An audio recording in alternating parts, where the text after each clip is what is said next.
আমি ছোটবেলা থেকে খুব চাঞ্চল্য করেছিলাম, এটা মা বলতো। আর আমি যখন ক্লাস 9-এ পড়ি, ঠিক সেই সময় আমার শারীরিক গঠন প্রণালী সবার চেয়ে উন্নত, বেশ হাঁপালো ফুপালি হয়ে গেছিলাম। তারপরে যখন এসএসসি পাশ করলাম, তারপরে কলেজে গেলাম, ইন্টার ফার্স্ট ইয়ারে যখন লেখাপড়া করি, সেই সময় আমার দেখলে এমন মনে হয় এটা মানুষের কথা যে দ্রুত আমাকে বিয়ে শাদী দিতে, আমার নাকি বয়স হয়ে গেছে। অথচ ইন্টার ফার্স্ট ইয়ারে পড়া মেয়ে কত টাইপে বয়স হতে পারে। তারপরে বাবা মার চোখে পড়ে গেলাম। বাবা মা আমাকে দেখে শুনে বেশি একটা পড়াশোনা করার সুযোগ দিল না, বিয়ে শাদী দিয়ে দিল। তারপরে স্বামীর সংসারে চলে গেলাম। স্বামী সংসার করতে করতে দেখি আমার বড় ভাসুর, তাকে বাদ দিয়ে তার ছোট ভাই, সে আমার স্বামী, তার বিয়ে দিয়ে দিচ্ছে। অথচ বড় ভাসুর বিয়ে করলো না কেন? কিছুটা দিন যাওয়ার পরেই এই প্রশ্নটা আমার মনের মধ্যে জেগে উঠল। তারপরে আস্তে আস্তে যখন আমি ওই সংসারে পূরণ হতে লাগলাম, তখনই এ বিষয়ে আমি কথা বললাম। আমার শ্বশুরকে জিজ্ঞেস করলাম, বাবা, বড় ভাইয়ের বিয়ে দেননি কেন? আপনার ছোট ছেলের বিয়ে দিলেন, অথচ বড় ছেলেকে রেখে। শ্বশুর বলল, বৌমা, তোমাকে আর কি বলবো এ বিষয়ে। তোমার বড় ভাই অর্থাৎ তোমার বড় ভাসুর, সে নেশা ভান করে, বাজে ছেলেপেলেদের সাথে আড্ডায় মেতে থাকে। দেখতে শুনতে তার চেহারা সুন্দর হলেও তার ভেতরটা খুব একটা ভালো না। পরায়ের মেয়েকে তার সংসারে নিয়ে এসে তার জীবনের সাথে জুড়িয়ে পরের মেয়ের জীবনটা নষ্ট করতে চাই না আমরা। আর ও বিয়ে শাদী করতে অমত করে, রাজি হয় না। এই জন্যেই ওকে বিয়ে শাদী না দিয়ে দেখলাম ওর অপেক্ষায় থাকতে থাকতে ওর ছোট ভাইটার বিয়ের বয়স পেরিয়ে যাচ্ছে। তাই আমরা বাধ্য হয়ে তোমার সাথে ছোট ছেলেটার বিয়ে দিয়ে দিচ্ছি। মা, কিছু মনে করো না, আসলে এটা ঘরোয়া ব্যাপার তো, কাউকে আমরা এ কথা শেয়ার করি না। তুমি আর জিজ্ঞেস করলে তাই হয়তো বললাম। আমি বললাম, ও তাই, তাহলে আপনার ছেলে বেকার কেন? তখন আমার শ্বশুর বলল, আরে বাবা, এতদিন বাবার সংসারে খেয়ে খেয়ে অভাবটা বুঝতে পারেনিও, এখন তুমি আসছো, তখন দেখবা নিজের পায়ে পালা লাগবে, আর তখনই ও কোনো একটা কিছু করবে। আর ও একটা কিছু করতে চাইলেই আমি ওকে সম্পূর্ণরূপে সহযোগিতা করব। দেখো ও কি চায়, ও কি আমার কাছ থেকে টাকা পয়সা নিয়ে এখনো বিজনেস করবে, নাকি বিদেশ যাওয়ার স্ট্যাচটি ওর আছে? শুনেছি ওর কয়েকটা বন্ধু বিদেশ যায় বেশ ভালো স্বাবলম্বী হয়ে গেছে। তোমার কাছে আমার একটাই কথা, ওর কাছ থেকে একটু জিজ্ঞেস করো। আমি বললাম, বাবা, হ্যাঁ, এতদিনে আমি আপনার সংসারে ছিলাম না, তখন ছেলেকে মানুষ করতে পারেননি, এখন আপনার ছেলের ভবিষ্যৎ নিয়ে এত চিন্তা করছেন। ওকে যদি আজকে আমি প্রবাসে পাঠিয়ে দিই বা আপনারা যদি প্রবাসে পাঠিয়ে দেন, তাহলে আমি যে ওর সাথে সংসার করতে আসলাম, আমার কে হবে? আমাকে কষ্ট দেওয়ার কোনো মানে হয়? তখন শ্বশুর হেসে দিয়ে বলল, না মা, আসলে এটা নিয়ে তুমি কিছু মনে করো না। যদি কর্মের জন্য 2-4-5 বছরের জন্য ছেলেকে বিদেশ যেতে হয়, যাবে, সমস্যা কি? কত ছেলে বিদেশ যায় না, আর তাদের বউরা কি সংসার করে না? তুমিও একটু ধৈর্য ধারণ করবে। শ্বশুরের কথায় আমি একমত হলাম। যা আছে আমার কপালে, আমার স্বামী কোনো রকম চলাফেরা করত, কোনো কাজকর্ম কিছুই করত না। বাবা সংসারে বেশ অড়াল খেত আর ঘুমাতো। আমি কোনো শখের জিনিস চাইলে বাবার কাছ থেকে নেবে, মায়ের কাছ থেকে নেবে, তারপরে পূরণ করত। আমি আজ এ কথা বলি, কাল ও খোটা দিয়ে কথা বলি, তখন যেন তার হুঁশ ফিরছে। এখন যে কর্মের জন্য তালাহুড়ো করে কিছু একটা করবে বলে ঠিক করছে। আমি জিজ্ঞেস করলাম, তুমি কি করতে চাচ্ছ? তোমার বাবা আমাকে বলেছে যে যদি তুমি দেশে থেকে কিছু একটা করতে চাও, তাহলে তোমাকে একটা অঙ্কের মোটা টাকা দেবে, আর যদি তুমি প্রবাসে যেতে চাও, তাহলে তুমি তাও যেতে পারো, সিদ্ধান্ত তোমার মধ্যে। তখন আমার হাজবেন্ড বলল, না বউ, আমার বন্ধুরা বিদেশ যায় বেশ স্বাবলম্বী হয়ে গেছে, আমি ওদের মতো 2-4-5টা বছর বিদেশ করে আসছি না, তুমি কি বলো? আমি বললাম, আমি আর কি বলবো, আমার তো কপাল দশা, আমাকে ঘরে রেখে এখন সংসার না করে তুমি প্রবাসে যাবে জীবন গঠন করার জন্যে, আর এতদিনে বাবার সংসারে খেয়ে খেয়ে কি করেছো, এই জবাব দাও আগে। তখন আমার স্বামী হেসে দিয়ে বলল, রাগ করো না লক্ষ্মীতে, যা হবার তা হয়েছে। বাবার সংসারে কোনোদিন অভাব বুঝিনি তো, তাই কোনোদিন নিজের কর্মকে নিয়ে ভাবিনি এতটা। আজকে ভীষণ মনে পড়ছে। চিন্তা করো না, আমি বিদেশ থেকে ফিরে আসলেই আর বিদেশ যাব না। তারপরে বাবার থেকে টাকা পয়সা নিয়ে আর আমার জমানো কিছু টাকা দিয়ে এখানে বড় একটা প্রপাকে ব্যবসা খুলে বসবো, দেখবা আমার আর তোমার জীবনটা বেশ ভালোভাবে কাটবে। আমি বললাম, তোমার বাবা তো একটা গাধার মতো মানুষ, কারণ এই গরুর মতো বড় বড় দামড়া 2টা ছেলেরে নিজের সংসারে নিজের খরচার টাকা দিয়ে পুষতেছে, অথচ কোনো কর্ম দেয়নি তাদের, এটা ভুল করছে উনি। তখন আমার স্বামী বলল, হ্যাঁ, মনে করো ভুলই করছে, ঠিক আছে, তুমি কিছু মনে করো না, বাবাকে পরিষ্কারভাবে বলে দিও আমি বিদেশ যাব। তারপরে পরের দিন আমার শ্বশুরকে বললাম, বাবা, আপনার ছেলে প্রবাসা দিতে রাজি, সে বিদেশ যাবে, আপনি কি বলেন? বলল, বেশি দেরি যেন করে না, সময় হাতে একদম কম, আমি ব্যাংক থেকে কিছু টাকা পয়সা ওকে দিব, ও যেন বিদেশ চলে যায়, ওকে সবকিছু রেডি করতে বলো। আমার স্বামীকে এই কথা বলতেই ওর কাগজপাতি এবং 3 মাসের মধ্যে সমস্ত কিছু রেডি করে সে বিদেশ চলে যায় ওর বন্ধুর সহযোগিতায়। বিদেশ যে বেশ ভালোই ওর দিনকাল কাটতেছিল, আর টাকা পয়সা ইন্দামত ছিল। আর এদিকে আমার ভাসুর, সে আজ পর্যন্ত বিয়ে শাদী করল না। ওই সংসারে শুধু আমি যেন কাজের ঝিয়ারের মতো হয়ে গেছি।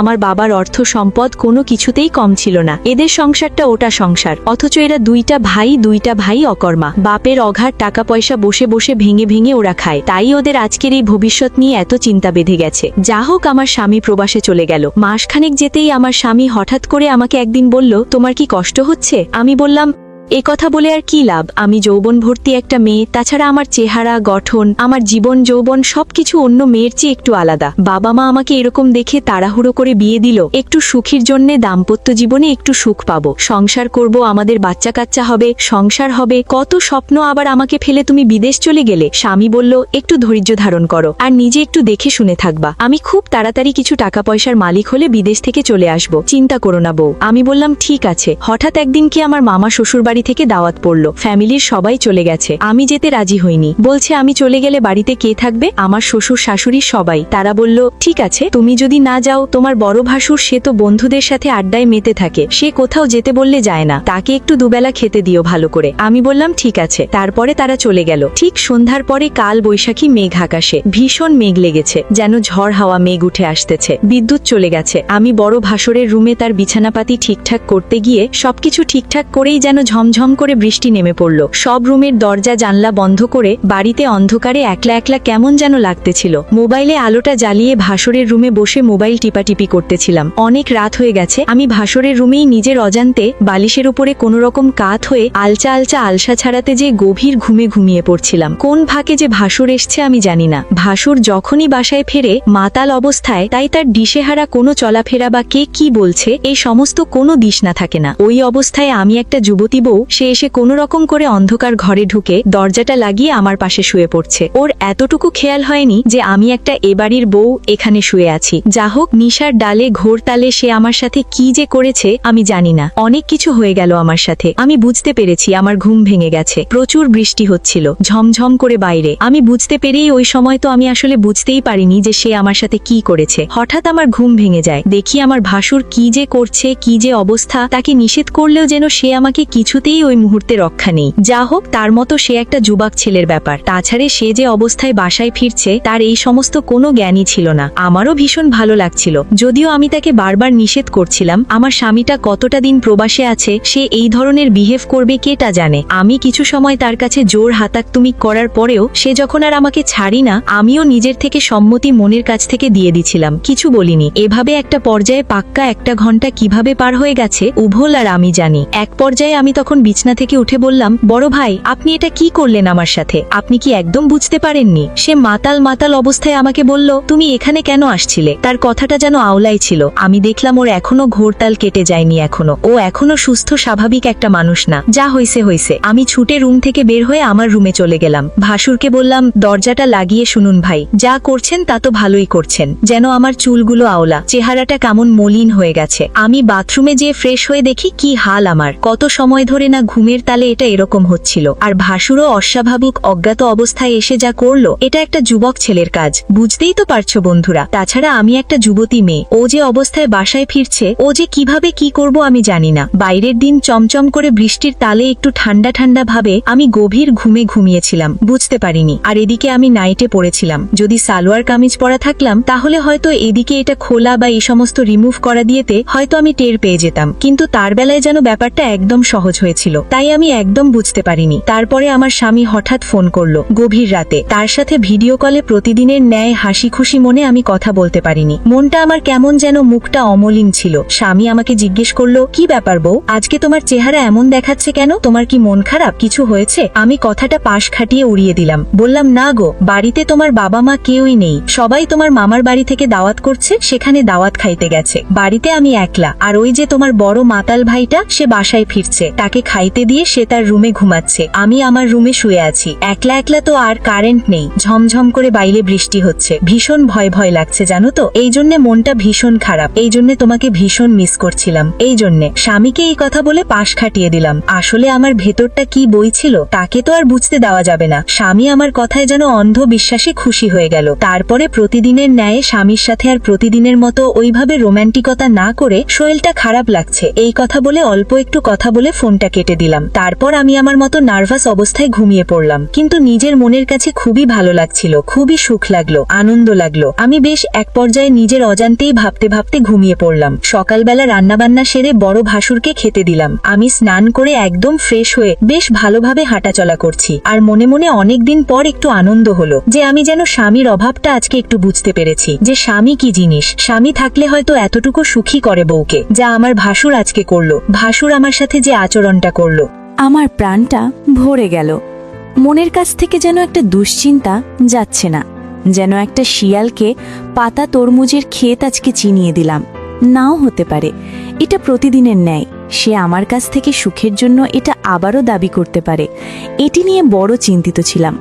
যা হোক, বড় ভাসুরকে যখন আমি ভাত খাইতে দিলাম, আমি তার মুখের দিকে ফ্যাল ফ্যাল করে তাকিয়ে আছি। বড় ভাসুর স্বাভাবিক অবস্থায় সকালে ভাত খাচ্ছিলেন আর আমাকে বলছিল, বউ, রাত্রে তুমি কোথায় ছিলে? আমি বললাম, কেন ভাইয়া? ভীষণ বৃষ্টি হচ্ছিল, কারেন্ট ছিল না, আমি তো আপনার রুমে একটু আলতা ঘুমিয়ে পড়েছিলাম। আপনার রুমের দরজা দাওলাম বন্ধ করতে এসে ঘুম পাচ্ছিল, তাই ঘুমিয়ে পড়েছিলাম। আপনি যখন আসলেন তখন তো আমি রুম থেকে বেরিয়ে আসলাম। ভাসুর মুচকি হেসে দিয়ে বলল, না, তাছাড়া আর অন্য কিছু হয়নি তো। আমি ঠিক আসলে স্বাভাবিক অবস্থায় বাড়িতে ফেরিনি জানো তো বউ। আমি বললাম, হ্যাঁ ভাইয়া, এটা আমি জানি। আপনি প্রতিদিনই আপনাদের তো বন্ধুদের সাথে বাজে আড্ডায় লিপ্ত থাকেন। আপনি যখন বাসায় ফেরেন স্বাভাবিক অবস্থায় বাড়ি ফেরেন না। তাই তো বলি, এতদিন আপনি বিয়ে শাদী করেন নাই কেন? আর আপনার বাবা মা আপনাকে রেখে আপনার ছোট ভাইকে কেন আমার সাথে আগে বিয়ে দিল? এখন আমি বুঝতেছি হাড়ে হাড়ে। পরের মেয়েকে আপনার সংসারে কেন বা দেবে? সেই মেয়ের জীবনে কি আর সুখ হবে? আপনি এই জীবন থেকে ফিরে আসেন ভাইয়া, অনুরোধ করে বলছি। একটা ভালো স্বাভাবিক জীবনযাপন বেছে নেন। আপনি আর 5টা ছেলের মতো আপনি স্বাভাবিকভাবে বাঁচতে পারেন না, এটা কি একটা জীবন বলে? তখন বড় ভাসুর বলল, দেখো, আমাকে কখনো কেউ এভাবে আমাকে ফেরাতে চায়নি এ পথ থেকে। সবাই শুধু আমাকে আলিঙ্গনই করে গেছে, কিন্তু এই পথ থেকে কেউ বলেনি যে তুমি ফিরে আসো। আজ তুমি বলছো দেখে আমি তোমাকে প্রমিস করছি, আমি সত্যি এই পথ থেকে ফিরে আসব। তবে একটা কথা বলি, বাড়িতে তো আর কেউ নাই, তুমি আর আমিই তো। গতরাত্রে যা হয়েছে আমার খুব ভালো মনে পড়তেছে। আমি তোমার সাথে যেটা করেছি ভারী অন্যায় হয়ে গেছে আমার, তাই আমি তোমার কাছে আমার নিজের থেকেই সত্যিই ক্ষমা চাচ্ছি। এটা আমার ইচ্ছাকৃতভাবে হয়নি, আমি আসলে ঘোরতালে ছিলাম তো, অস্বাভাবিক অবস্থায় ছিলাম। মানসিক ভারসাম্য আমার ঠিক ছিল না, তাই হয়তো এটা হয়েছে। আর এই সময় প্রত্যেকটা ছেলের খুব প্রয়োজন হয়, তাই হয়তো হাতের নাগালে পেয়েই এটা হয়ে গেছে। তুমি কিছু মনে করো না বউ, তুমি ছোট ভাই বউ, তোমাকে আর কি বলবো। আমি বললাম, না ভাই, বুঝতে পেরেছি, হয়তোবা আপনি স্বাভাবিক থাকলে এটা হতো না, কিন্তু যা হয়েছে, যা হয় ভালোর জন্যই হয়। আপনার ছোট ভাই বিদেশ আছে কি আছে, আপনি এত সুন্দর একটা সুদর্শন হ্যান্ডসাম একটা ছিলে, আপনাকে তো দেখতে শুনতে কোনো মিউচুতেই কম নেই, সবই ঠিক আছে। শুধু একটা জিনিস, আপনি যেহেতু আজ প্রমিস করলেন যে আপনি এই সঙ্গ বাদ দেবেন বা এই সমস্ত সাইফাস খাওয়ার থেকে দূরে থাকবেন, একটা কর্ম করবেন, স্বাভাবিক একটা জীবন বেছে নেন, তাহলে একটা বিয়ে শাদী করে একটু দাম্পত্য জীবনের কি সুখ লাদ একটু নেন। জীবনটা দুদিনের ভাই, আজ আছে তো কাল নেই। তখন বড় ভাসুর বলল, হ্যাঁ, এটা আমি রাত্রেই বুঝতে পেরেছি। আসলে দাম্পত্য জীবনের যে সুখটা, সেটা আমি ঘোরতালে যতই থাকি না কেন, তোমাকে দিয়েই আমি বুঝেছি। অনেক শান্তি, অনেক সুখ বউ, এটা আমি ক্লিয়ার বুঝে ফেলেছি। তোমার কেমন লেগেছিল? আমি বললাম, লজ্জা দেবেন না, দেখেন ভাই, আমার ভীষণ আনন্দ লেগেছিল। আপনার ভাই বাড়িতে কতকাল নেই, সে প্রবাসে আছে, আর আমি একা একা, আসলে তো এইভাবে আমার বাবা মা জানলে বিয়ে দিত না আপনার ভাইয়ের সাথে। জানি কি যে আপনার ভাই আমাকে বিয়ে করে তারপরে বিদেশ যাবে। আজকে হয়তো আপনার ভাই অকর্মা বলেই আমি ওই সুযোগ দিয়েছি, সে বিদেশ গেছে। কিন্তু এটা কি ঠিক? আমি ছেলেদের উদ্দেশ্যে একটা কথা বলি বন্ধুরা, যারা আমার ভিডিওটা শুনছো বা দেখছো, তোমরা কেউই বিয়ের আগে কখনোই সময়টাকে নষ্ট করো না। নিজেদেরকে প্রতিষ্ঠিত করে নিজের পায়ে দাঁড়ায় তারপরে পরের মেয়েকে ঘরে নিয়ে আসবে। তাহলে নতুন বউকে ফেলে ওই 5 বছর 1.5 বছর সময় নষ্ট করে অতিবাহিত করে প্রবাসে যেয়ে নষ্ট করবা, আর পরের মেয়ে তোমার বাড়িতে এসে ওই এক যুগ তোমার জন্য অপেক্ষা করবে। পরের মেয়েকে এইভাবে কষ্ট দিও না তোমরা। আমার মতো 10 দিন আর কারো না হয়। তাই তো বলি, প্রবাসীর বউরা এতটা কষ্টে থাকে কেন? আর কেনই বা এতটা স্বামী প্রবাসে থাকার কারণে আজকে দেবরের সাথে, কালকে বন্ধু মহলে নিজের সমস্ত কিছু বিলিয়ে দেয়? এটা তাদের কি দোষ? তারা তো স্বামীর সাথে দাম্পত্য জীবনে সংসার করতে এসেছে। স্বামী যদি বিয়ের পরে হুঁশ ফেরে যে তাকে প্রতিষ্ঠিত হতে হবে, তখনও তো সে বিদেশ যায়। এটা তারা ভুল করে। কিন্তু একটা মেয়ের যুবতী যখন বিয়ের সময় হয়, তখনই তো বাবা মা তাকে স্বামীর সংসারে পাঠায়, একটু সুখের জন্য, স্বামীর সংসার করার জন্য। আর স্বামীরা বউকে ফেলে এক যুগ প্রবাসে থাকে। তাহলে ওই মেয়েটার পরের বাড়িতে এসে লাভ হলো কি? তাই বলি কি, এই ভুলটা তোমরা ভাই কেউ করো না। তারপরে ভাসুর আমার কথায় প্রমিস করলো, সাথে একটা কথাও আমাকে রাজি করাতে বাধ্য করলো। বলল, যে কয়টা দিন আমি বিয়ে শাদী না করি বা তোমার যদি কোনো আপত্তি না থাকে বউ, তাহলে তোমাকে আমার ভীষণ ভালো লেগেছে। মানে রাতের ব্যাপারটা আমি একদম ভুলতে পারছি না। আমার যখন জ্ঞান ফিরল, আমি স্বাভাবিক অবস্থায় রাত্রে হলাম, তখন বালিশে শুয়ে একাত ফিরে ওকাত ফিরে কিছুতেই ঘুম আসছিল না। বারবার আমি তোমাকে মিস করেছিলাম। ইচ্ছে করেছিল তোমাকে আবারও ডেকে তোমার সাথে আমি আর কিছু সময় গল্প করি, কথা বলি, কিন্তু ভীষণ লজ্জা হচ্ছিল। যদি তুমি কিছু মনে করো। আমি বললাম, না ভাই, কি বা বলি আপনাকে। ঠিক আছে, আমি আপনাকে আজ কথা দিলাম, আপনি আমাকে যখনই ডাকবেন আর আপনার যখনই এরকম কিছু মনে হবে, যতদিন আপনার ভাই বিদেশ থেকে বাড়িতে না আসে, আমি আপনাকে এইভাবেই আদর আপ্যায়ন করব, ভালোবাসার সুযোগ দেব। কিন্তু কথা দেন, এই নষ্টতষ্ট জীবন থেকে আপনি ফেরত আসবেন। আমি চাইব আপনি একটা স্বাভাবিক জীবন নিজে তৈরি করে নেবেন। আমার ভালোবাসার বিনিময়ে যদি আপনি একটা নতুন জীবন পান, তাহলেই আমার সার্থকতা। তাছাড়া আমি আপনার কথায় রাজি হব না। বড় ভাসুর বলল, সত্যি বউ, তুমি আজকে যা কথা দিয়েছ আর যা বলেছ আমাকে, আমি তোমার কথাই রাজি। কিন্তু ওই যে একটা শর্ত, আমার যখন প্রয়োজন হবে বা তোমাকে আমার ভালোবাসতে বা তোমার সেবা তো আমার পেতে ইচ্ছে করবে, যদিও বাবা মা বাড়িতে থাকবে, তার আড়াল থেকেই একটু সুযোগ করে দিলেই হবে। যদি তোমার আমার মনের মিল থাকে, তাহলে সবই সম্ভব। আমি হেসে দিয়ে মুখে কাপড় টেলিয়ে যেন লজ্জায় তাকে মাথা নেড়িয়ে সম্মতি দিলাম, আর বললাম, ঠিক আছে ভাই, তাই হবে। তারপরে আমার শ্বশুর শাশুড়ি দাওয়াত খেতে, তার মানে আমার মামার বাড়িতে। মামার শ্বশুরের বাড়ি থেকে মানে 4-5টা দিন আসলো না, 4-5টা দিন বড় ভাসুর আর আমি যেন বাড়িতেই ছিলাম। প্রতিদিনের ন্যায় তাকে আর আমি এইভাবে বাইরে যেতে দিতাম না। সে ওই সমস্ত সাইফাস খাওয়ার থেকে যেন বিরত হলো। বন্ধুরা ফোন করলে বড় ভাসুরা আমার সামনে লাউড স্পিকার দিয়ে বলতো, আমি আর এসবের মধ্যে নেই, আর কখনো আমি এ সমস্ত সাইফাস খাবো না রে, আমাকে ভালো হওয়ার সুযোগ তোরা দে, আর কখনো আমাকে এ বিষয়ে ডাকবি না। আমি ভাসুরের কথায় খুব খুশি হয়েছিলাম, আর নিজেকে ভাসুরের সাথে বেশি বেশি করে উজাড় করে দিয়েছিলাম। ভাসুর যেন এক রাতে 1বার 2বার 3বার বেশ মাস্তি করে আমার আর তার সময় কাটত। এভাবে তার ভাই যতদিন প্রবাস থেকে না আসলো, অতদিন তাকে আমি সেবা করতে লাগলাম। এক পর্যায়ে তাকে বললাম, দেখেন বড় ভাই, আর কতদিন, আর কত এভাবে লুকিয়ে লুকিয়ে আমি আপনাকে ভালোবাসবো আর আপনি আমার কাছ থেকে এই সমস্ত নেবেন? আমার সময়টা ভীষণ ভালো কাটে। যদিও আপনার ভাই প্রবাসে থাকে, আমারও ভীষণ দরকার হয়, কিন্তু আপনি যেন আমার স্বামীর অভাবটা প্রতিনিয়ত মিটিয়ে দিচ্ছেন। কিন্তু এটাকে জীবন বলে না। আপনার তো একটা নিজের লাইফ আছে। তাই বলে কি আপনার ভাই প্রবাসে থাকতে থাকতে একটু হাবালু বাবা আমার মতো একটা সুন্দরী মেয়ে দেখে আপনাকে বিয়ে শাদী দেই? তখন ভাসুর এক পর্যায়ে রাজি হয়ে গেল, কিন্তু আমাকে একটা কথা বলেছিল। বলল, দেখো বউ, তোমার মতোই যেন হয়, তা না হলে আমি কিন্তু কখনোই বিয়ে শাদী করব না, কারণ তোমার এই কোমল দুটা ঠোঁট, তোমার রাঙানো চোখ দুইটা, আর তোমার কালো মাথায় কালো কেশ, আর তোমার পায়ের থেকে মাথা অবধি যা আমার লাগছে না, ভীষণ ভালো লাগে। সবকিছু যেন আমার প্রাণটা ছুঁয়ে গেছে। ইচ্ছে করে আমার ছোট ভাই যদি তোমাকে না নিয়ে আসতো, আগে যদি তোমার সাথে দেখা হতো, আমি সমস্ত কিছু ছেড়ে দিয়ে তোমাকে বিয়ে করতাম।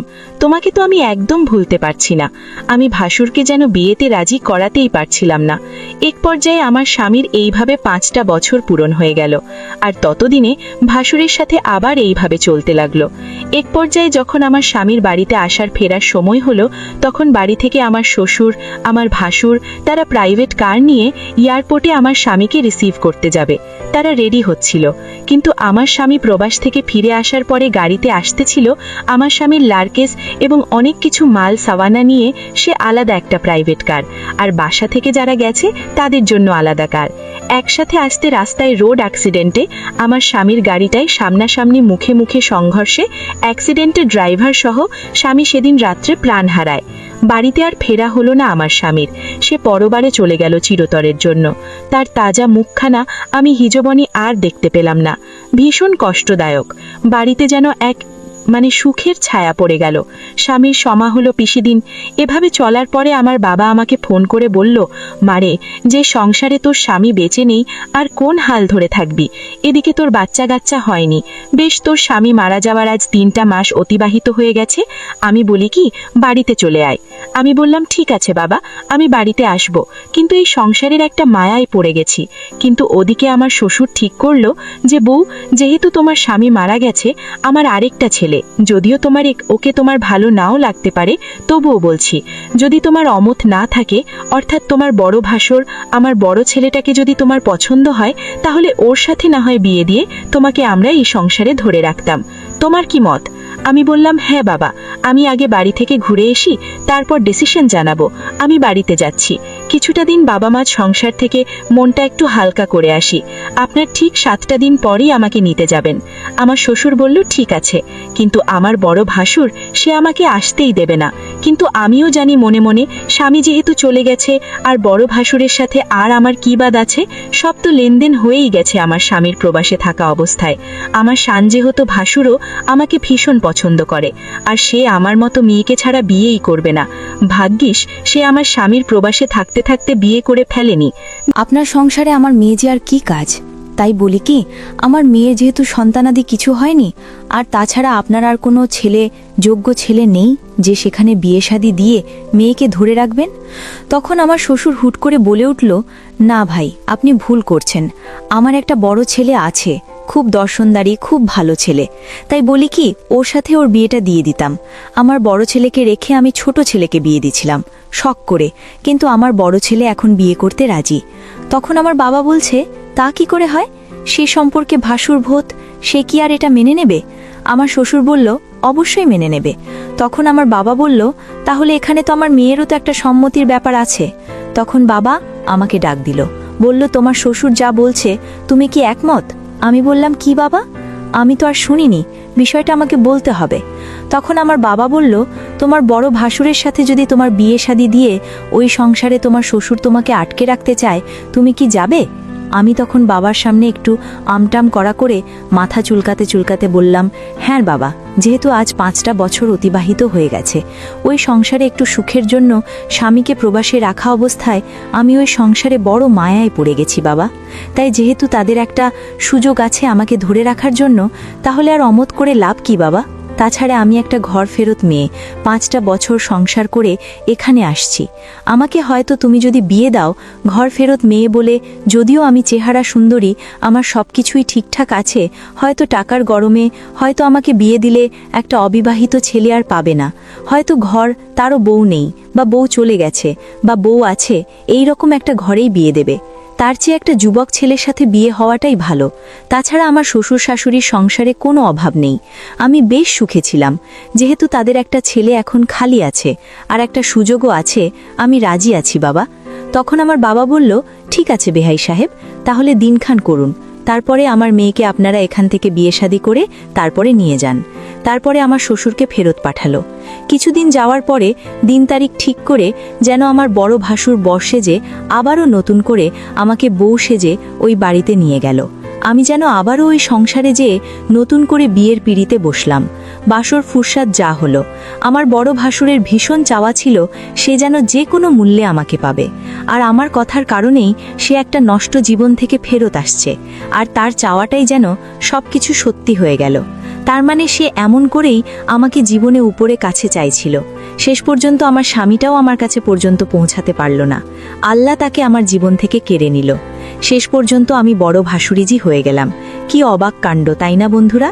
তারপরে ভাসুরের সাথে সেদিন ফুলসাজ রাতে সারা রাত যেন কত রোমান্টিকতার মাস্তি করে 4 বার সে আমার সাথে ওই রাত্রে এত সুন্দর করে আমার সাথে আচরণ করেছিল বন্ধুরা, কি আর বলবো তোমাদের। মানে আমারও ভীষণ ভালো লেগেছিল।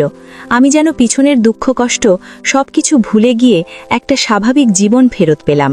দীর্ঘ নিঃশ্বাস ছেড়ে সকাল হলো, স্নান করে তার সাথে দুজন একসাথে স্নান করে ফ্রেশ হয়ে তার সাথে সংসার করতে লাগলাম সুন্দরভাবে।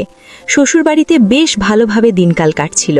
আর বড় ভাসুর বাড়ি থেকে বড় একটা বিজনেস করত। তার সাথে এভাবে সংসার করতে করতে 1 বছরে মাথায় আমার একটা ছেলে সন্তান হলো।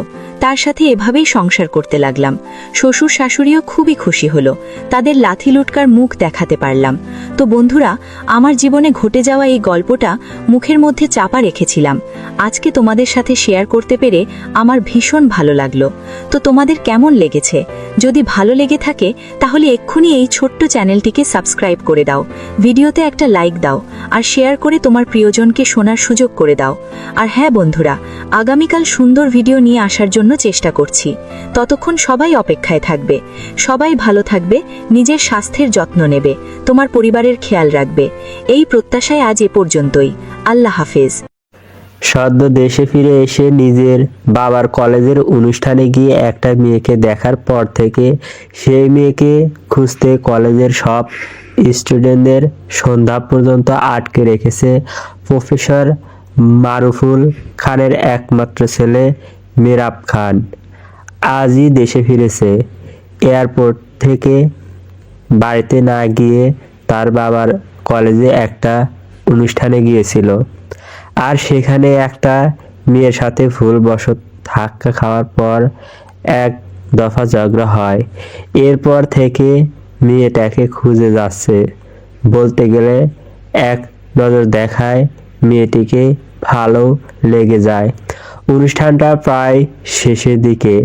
সাথে সাথে মেহরাব তার বাবাকে অনুষ্ঠান থেকে আলাদা করে ডেকে বলে ওঠে, বাবা, আর 1 ঘন্টার জন্য অনুষ্ঠানটা কন্টিনিউ রাখো। মারুফুল খান ছেলের কথা শুনে বলে ওঠেন, অনুষ্ঠান প্রায় শেষের দিকে, অ্যানাউন্স করা হয়ে গিয়েছে, এখন এটা কন্টিনিউ রাখবো কি করে? আর তুমি অনুষ্ঠানটা কন্টিনিউ করতে বলছো কেন? মেহরাব শান্ত চোখে তার বাবার দিকে তাকিয়ে বলে ওঠে, বাবা, আমি একটা মেয়েকে খুঁজছি। মেয়েটাকে না পাওয়া পর্যন্ত তুমি অনুষ্ঠানটা কন্টিনিউ করে যাও। মারুফুল খান সাথে সাথে বলেন, হোয়াট আর ইউ ক্রেজি? কি বলছো মেহরাব? বাবা, আমি ঠিকই বলছি। আর ওই মেয়েকে খুঁজে না পাওয়া পর্যন্ত তুমি অনুষ্ঠানটা কন্টিনিউ করো আর লোক লাগাও। আমি 1 ঘন্টার মধ্যে ওই মেয়েকে আমার সামনে দেখতে চাই। মারুফুল খান ছেলের দিকে তাকিয়ে অস্থির কণ্ঠে বলে ওঠেন, মেয়েটা কি তোমাকে কিছু বলেছে?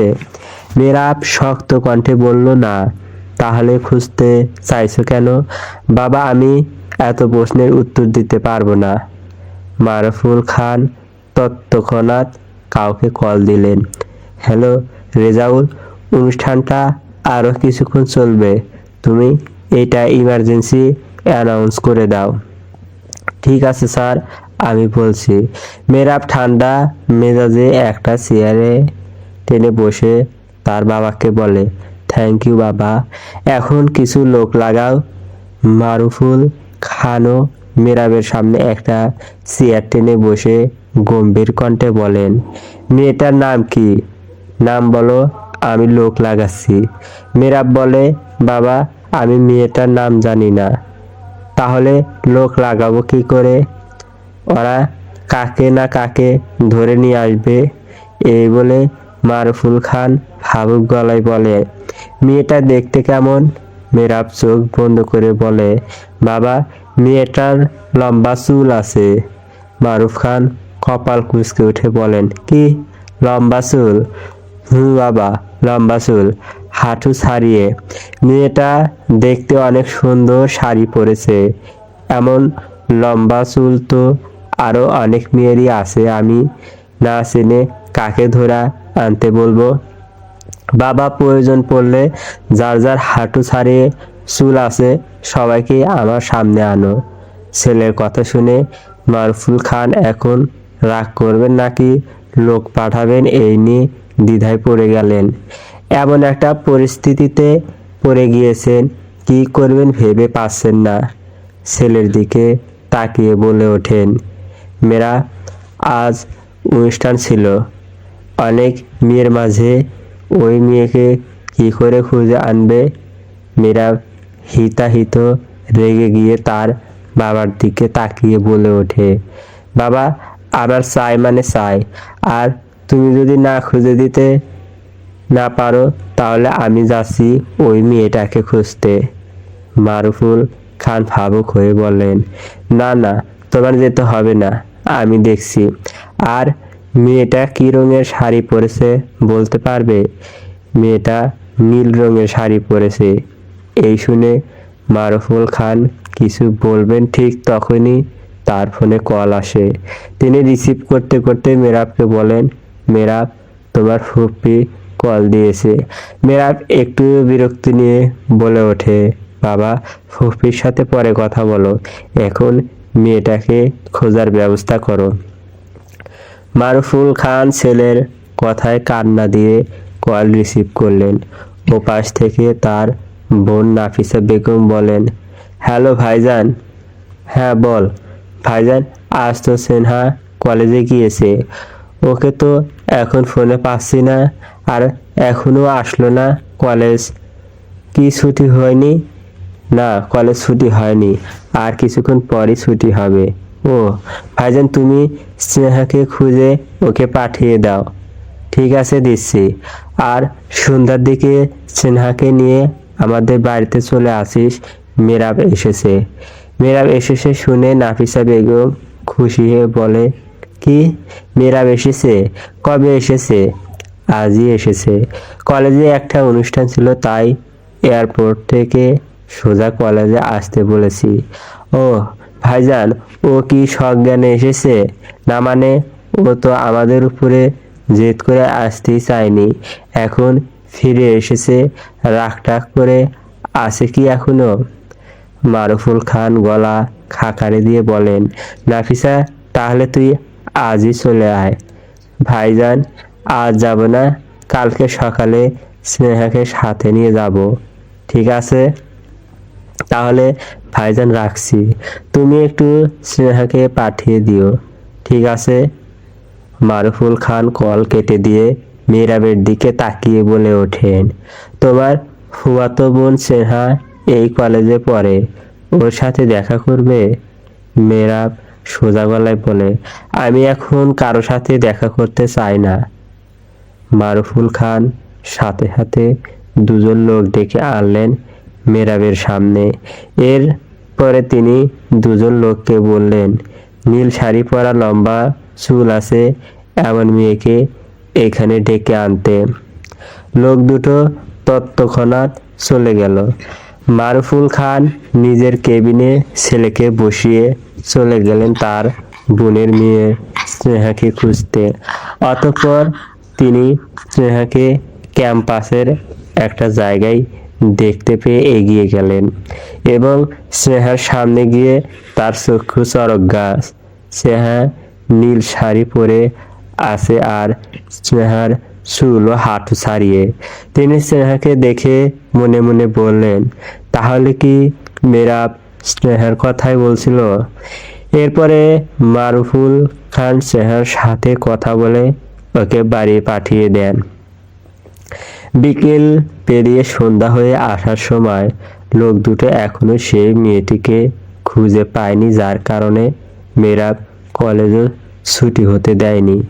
মেয়েটাকে খুঁজে না পেয়ে মেরাব রাগে হিড় করছে।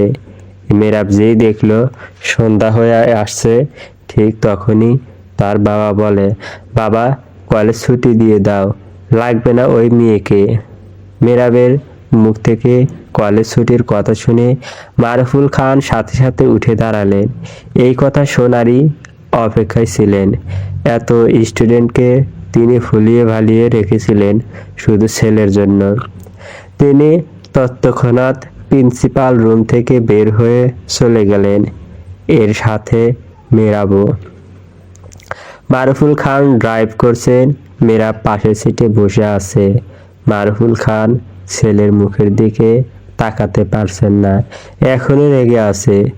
কিছুক্ষণ পরে মারুফুল খান নীরবতা ভেঙে প্রশ্ন করেন, মেরাব কি হয়েছে বলো তো, কোনো কথা বলছো না? যে মেয়েকে তুমি খুঁজছো সেই মেয়ে কি তোমাকে কিছু বলেছে? মেরাবের থেকে ছোট্ট একটি উত্তর আসলো, না। মারুফুল খান বলেন, তাহলে ওই মেয়েকে খুঁজতে এতগুলো স্টুডেন্টকে আটকে রাখলো কেন? মেরাব তার বাবার দিকে ঘুরে বলে, বাবা তুমি তোমার ছেলের কথা না ভেবে এখনো স্টুডেন্টদের নিয়ে পড়ে আছো, একদিন না হয় কষ্ট করলো। মারুফুল খান ছেলের কথা শুনে মনে মনে বলেন, ছেলে তো নয় যেন টাইম বোমা, মুহূর্তে মুহূর্তে বিস্ফোরণ হয়। এই ছেলের রাগের জন্য বিদেশ পড়তে পাঠালাম, মনে করেছি ভালো হয়ে ফিরবে, কিন্তু না, এই ছেলে দ্বিগুণ বোম হয়ে ফিরে এসেছে। মা হারা ছেলে তার। তিনি ছেলের এমন রাগে কিছু বলতেও পারছেন না। ছেলেকে তিনি বড্ড বেশি ভালোবাসেন। এমন সময় মারুফুল খানের ফোনে কল এলো। কলটা তার ওয়াইফ ফাহমিদা খান করেছেন। মেরাবের মা যখন মারা যায় তখন মেরাব ছোট ছিল, তাই মেরাবের দেখভালের জন্য তিনি মেরাবের খালাকে বিয়ে করলেন। কিন্তু মেরাব নিজের মতোই থেকেছে, কখনো তার খালার কাছে ঘেঁষতে দেয়নি। বলতে গেলে মেরাব নিজের মায়ের জায়গায় কাউকে বসায়নি, নিজের খালাকেই না। সময়ের সাথে বড় হতে হতে সিদ্ধান্ত নেয় বিদেশ পড়তে যাবে। এরপর বিদেশ পড়তে গিয়ে আজ 7 বছর পর ফিরে এলো। এদিকে মারুফুল খান কলটা রিসিভ করলেন। হ্যালো, বলো, তুমি কোথায় আছো? মেরাবকে নিয়ে বাড়িতে আসছো না কেন এখনো? এই কলেজ থেকে একটু আগে বের হলাম, আধ ঘন্টার মধ্যে চলে যাব। ঠিক আছে। মারুফুল খান ফোন রেখে মেরাবের দিকে তাকালেন। মেরাব নিরেট কণ্ঠে প্রশ্ন করে, কে কল দিয়েছিল? তোমার আম্মু। মেরাব গম্ভীর হয়ে অন্যদিকে তাকালো। মারুফুল খান মেরাবকে সাথে নিয়ে বাড়িতে প্রবেশ করলেন। ড্রয়িং রুমে বসা ছিলেন মেরাবের মা ফাহমিদা খান। তিনি মেরাবকে দেখা মাত্র উঠে এগিয়ে এলেন। যতই হোক ছেলে তো। দীর্ঘ 7 বছর পর মেরাবকে সামনে থেকে দেখতে পেয়ে অশ্রুকাতর হয়ে ওঠেন। ফাহমিদা খান এগিয়ে এসে মেরাবকে বুকে জড়িয়ে ধরতে চান, কিন্তু কি জন্য যেন পারেন না।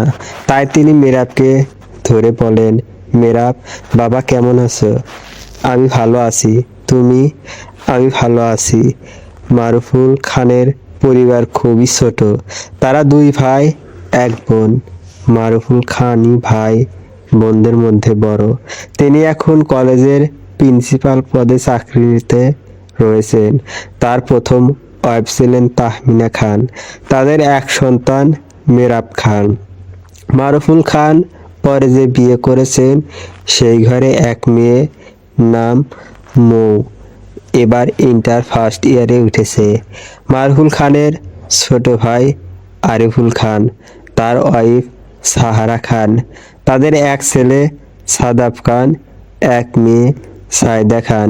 সাদাব পড়াশোনা শেষ করেছে আর সাইদার বিয়ে হয়ে গিয়েছে। মারফুল খানের বোনের নাম নাফিসা বেগম। তার হাজবেন্ড আফনান মির্জা, পেশায় একজন ডক্টর। তাদের এক মেয়ে সেনহা মির্জা এবার কলেজে ইন্টার সেকেন্ড ইয়ারে উঠেছে। মেরাব নিজের রুমে যাওয়ার জন্য সিঁড়িতে উঠতে নেয়। ঠিক তখনই মেরাবের সামনে এসে দাঁড়ায় একটি মেয়ে। মেরাবের সৎ বোন নাম মৌ, এবার কলেজে উঠেছে। মেরাব মৌয়ের দিকে তাকিয়ে বলেন, কিরে শাকচুন্নি, কেমন আছিস? এই কথা শুনতেই মৌয়ের মুখের হাসি ফুস করে উড়ে যায়। সাথে সাথে গাল ফুলিয়ে বলে, ভাইয়া শাকচুন্নি বলো কেন? মেরাব সিঁড়ি দিয়ে উঠতে উঠতে মৌকে সাথে নিয়ে যেতে যেতে বলে, চল তোর জন্য চকলেট এনেছি। আম্মু আম্মু আমার কানের দুল কোথায়? নাফিসা বেগম মেয়ের ডাকে কিচেন থেকে তাড়াহুড়ো করে আসলেন। স্নেহা তখন নিজের বিছানার মধ্যে সব জুয়েলারি অর্নামেন্টস গুলো অগোছালো করে রেখেছে। নাফিসা বেগম কোমরে হাত রেখে মেয়ের দিকে তাকিয়ে বলেন, এই কি হয়েছে? স্নেহা চুলগুলো হাত খোপা করতে করতে বলে, আম্মু আমার একটা কানের দুল পাচ্ছি না। পাচ্ছিস না? কোথায় রেখেছিলি? আম্মু আজকে কলেজের অনুষ্ঠানে পড়ে গিয়েছিলাম, এরপরে বাসায় এসে আর পাইনি। নাফিসা বেগম এই শুনে শ্বাস ছেড়ে বলেন, তাহলে কলেজেই হারিয়ে ফেলেছিস? স্নেহা বিছানায় বসে বলে, কিন্তু আম্মু কলেজে কখন হারালো টেরও তো পাইনি। স্নেহা এই বলে কিছু মনে করার চেষ্টা করলো। ঠিক তখন মাথায় স্মরণ হলো সে একটা ছেলের সাথে ধাক্কা খেয়েছিল, হয়তো তখনই হারিয়ে গিয়েছে। স্নেহা তৎক্ষণাৎ উঠে দাঁড়িয়ে বলে, আম্মু আমার মনে পড়েছে, আজ আমার একটা ছেলের সাথে ধাক্কা লেগেছিল, মনে হয় তখনও পড়ে গিয়েছে। দেখেছিস, ধাক্কা খেয়ে হারিয়ে ফেলেছিস আর বাড়িতে এসে খুঁজছিস। তোর আর তোর বাবার জ্বালায় আমারই চলে যেতে হবে। সিনহা মনটা খারাপ করে বিছানায় বসলো। নাফিসা বেগম এগিয়ে এসে বললেন, তোর আবার কি হলো? আম্মু, ইয়ারিংটা আব্বু আমাকে বার্থডে গিফট দিয়েছিল আর সেটা শেষমেশ হারিয়ে ফেললাম। হয়েছে, আর মন খারাপ করতে হবে না। তোর আব্বুকে বলিস সেরকম দেখে আবার কিনে দিবে। এখন ফ্রেশ হয়ে খেতে আয়, আমি কিন্তু আর ডাকতে পারবো না। নাফিসা বেগম চলে গেলেন। সেনহা বিছানায় পড়ে থাকা সব জুয়েলারিগুলো গুছিয়ে রাখলো। স্নেহার দৃঢ় বিশ্বাস ওই ছেলেটার সাথে ধাক্কা খাওয়ার সময়ই ইয়াররিংসটা পড়ে গিয়েছে। স্নেহা চোখ বন্ধ করে ওই নাম না জানা ছেলেটাকে বকতে লাগলো, শয়তান ছেলেটার জন্যই আমার পছন্দের জিনিসটা হারিয়ে গেল। ওকে আবার যদি সামনে পাই তাহলে ওর বাপ দাদার নাম ভুলিয়ে ছাড়ব। রাস্তা দিয়ে যাওয়ার সময় চোখে তো দেখে না টেরা কোথাকার। চেনহার মেজাজ ভালোই নেই। খাবার খেতে এসে ধূপতাপ এটা সেটা আওয়াজ করে রাখছে। আফনান মির্জা মেয়ের দিকে একবার তাকাচ্ছেন, আবার তার ওয়াইফের দিকে তাকাচ্ছেন। তিনি গলা খাকারে দিয়ে চেনহাকে বলেন, বলছি আমার মেয়ের কি হয়েছে? নাফিসা বেগম বলেন, তুমি যে ওর বার্থডেতে ওকে জুয়েলারি সেট গিফট করেছিলে সেটার ইয়াররিংস নাকি আজকে হারিয়ে ফেলেছে। বলি আবার কিনে এনে দেওয়া যাবে, কিন্তু সেটা তার মাথায় ঢুকছে না। আফনান মির্জা ধীর কণ্ঠে বলে ওঠেন, স্নেহা হারিয়ে গিয়েছে তো কি হয়েছে, আবার এনে দিব। স্নেহা খাওয়া রেখে বলে ওঠে, আব্বু হারিয়ে যেত না, কলেজে একটা বজ্জাত ছেলের সাথে ধাক্কা খেয়েছিলাম, সেখানেই হারিয়ে গিয়েছে।